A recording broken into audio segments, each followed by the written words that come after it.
مجھے یاد آ رہا ہے کہ سیدنا فاروق اعظم رضی اللہ تعالیٰ عنہ، تو آپ کوئی گفتگو فرما رہے تھے، بڑی ہائی پروفائل ایک میٹنگ تھی اور لوگوں سے ساتھ خطاب بھی تھا، تو ایک عام جو شخص تھا یا سپاہی تھا وہ کھڑا ہوا اور اس نے کوئی اعتراض کیا.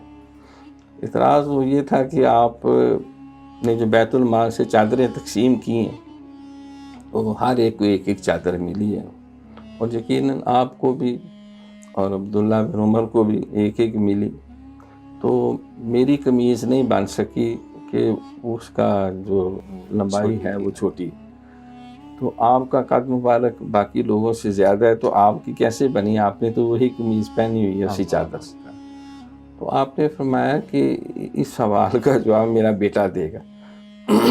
سیدنا عبداللہ بن عمر رضی اللہ تعالیٰ عنہما انہوں نے پھر کھڑے ہو کے وضاحت کی کہ بات بھائی یہ ٹھیک ہے کہ ایک چادر سے امیر المومنین کا کرتا بننا مشکل تھا اور میرا بننا بھی مشکل تھا، تو میں نے اپنا بھی والد صاحب کو ہدیہ کر دیا اور پھر میری قمیض بنی. تو بعد میں کسی نے پھر اس سپاہی نے کہا حضور اب آپ ہمیں حکم دیں جو ہم اس کی تعمیل کریں گے. آپ نے ہمیں سیٹسفائی کیا.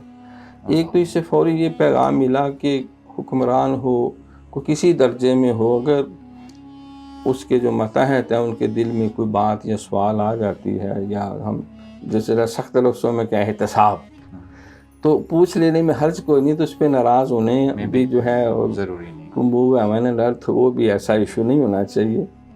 ایک انسان کے دل میں آ جاتا ہے کہ کامن سینس کی بات ہے، تو یہ زندہ قوموں کی علامت ہوتی ہے. وہ مثبت تنقید سنتے بھی ہیں، سمجھتے بھی ہیں اور ان کو سیٹسفائی بھی کرتے ہیں، برداشت بھی کرتے ہیں.